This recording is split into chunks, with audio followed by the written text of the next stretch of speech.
Hello and welcome to This Is Us. I'm Becca King-Reed. This week we're coming to you from the old mission at San Juan Bautista, and later we'll be taking a look at some of the most interesting aspects of this mission, including a naturally occurring light show. If you grew up in California, chances are when you were in the 4th grade you paid a visit to one of the 21 missions in the state. Kids are still making that field trip today, and if you grow up around here, you come to Mission San Juan Bautista. I know I did, and so did our guest archaeologist, Dr. Ruben Mendoza.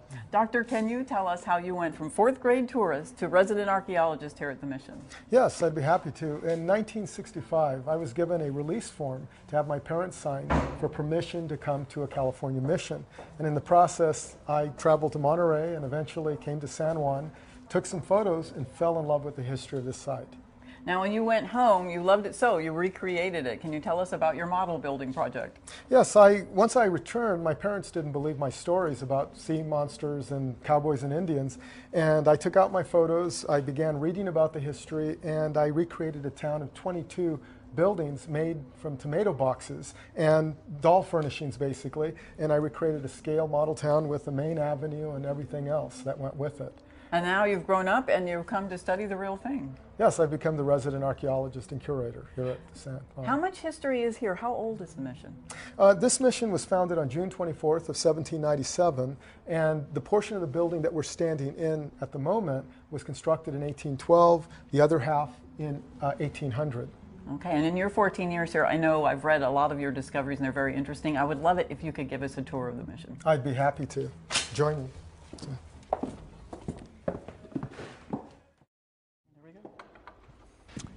Well, this is just a great old door, and I've noticed a lot of these doors, and on the outside they're painted green. What's the significance of these doors? Well, these doors have been fabricated to symbolize the waters of the river of life, which are cited in the book of Revelations insofar as the apocalypse, or the end of days.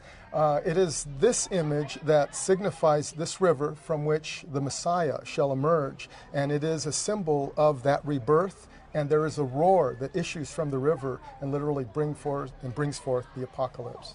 Okay, now speaking of roars and beautiful roars, this is the mission of music. What does that mean? What has that meant in the past for this mission? Well, this mission was dubbed the mission of music in large part through the work of Fray Engelhardt, who studied the missions. And it was, in looking at the histories, what we see is that Esteban Tapas, the friar that was here from 1809 to about 1825 when he passed away, he and Father Arroyo de la Cuesta would handcraft hymnals. They would color code them, and they used the quatrain format for presenting the music. But because the Indians were being trained, and many of them were neophytes in that regard, they had to know how to read the music, and so therefore they are color coded and they're beautifully done. They are large too. Is that so they could be read from a distance? Yes, and they're also illuminated in the sense that there's usually embellishments in the text. There are colors that are utilized. They're on lambskin, and they are very large for the purposes that they can be read by a large Indian choir.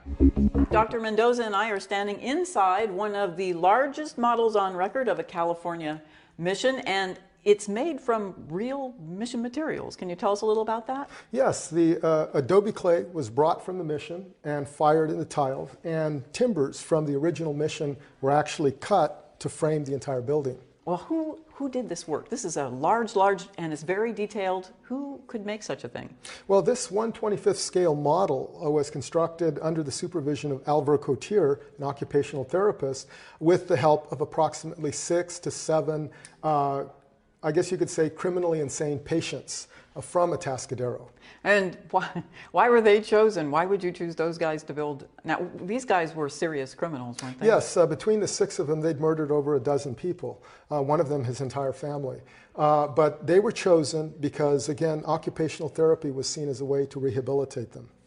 And was there something in their personalities that made them appropriate for this sort of work? Well, one of them was a paranoid schizophrenic who had a penchant for detail. And so he was put in charge of all the sharps because he would never let one out of his sight.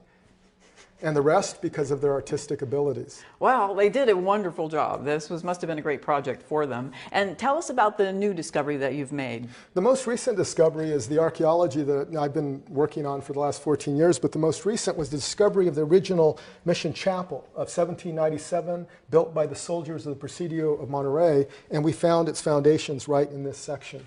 Now, speaking of that, you made a very interesting discovery about the situation of the new church, and I'd love to go into the church and take a look there. Can we step in there? Let's do that. Okay, we'll meet you there.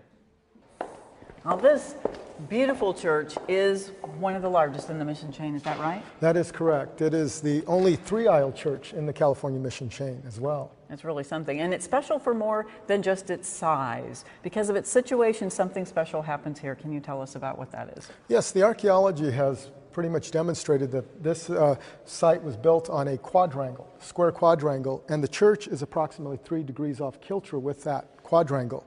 In fact, on midwinter solstice, December 21st and 22nd, we have an illumination that occurs in which the sun enters through the window, strikes the main altar, drops at a 45-degree angle, and illuminates the tabernacle of the church. That tabernacle is literally the Holy of Holies, the Sancta Sanctorum, in which the body of Christ is held. It is literally a sacrament of the sun in which you have the sun enter through the window and literally it blesses the altar with light of the type that was discussed in the Bible as the source of the divine light, the return of the Messiah from the east. All of that is built into this illumination. And the Indians, of course, were sun worshipers, and for them it was Cristo Helios, the solar Christ. Dr. Mendoza, can you tell us the story of this door? Yes, this door was installed here some years ago, but it was part of an ensemble that included the top knot. And we didn't know where the top knot belonged. It was in the old Mission Museum for several years. And eventually Father Ed Fitzhenry discovered that it belonged here, and so we reinstalled it as part of this ensemble. And so now you have the complete door as it was? Yes. So this goes to show you should never throw anything away. What does the wording say up there? It says, Hic domus Dei et est et porta coeli, which means this is the house of God and the gateway to heaven. Okay, well, if you're like me, you're going to want to know what's behind the gateway to heaven. What is back behind this door? Well, let me tell you. The boiler room. Well, it's not exactly what I expected.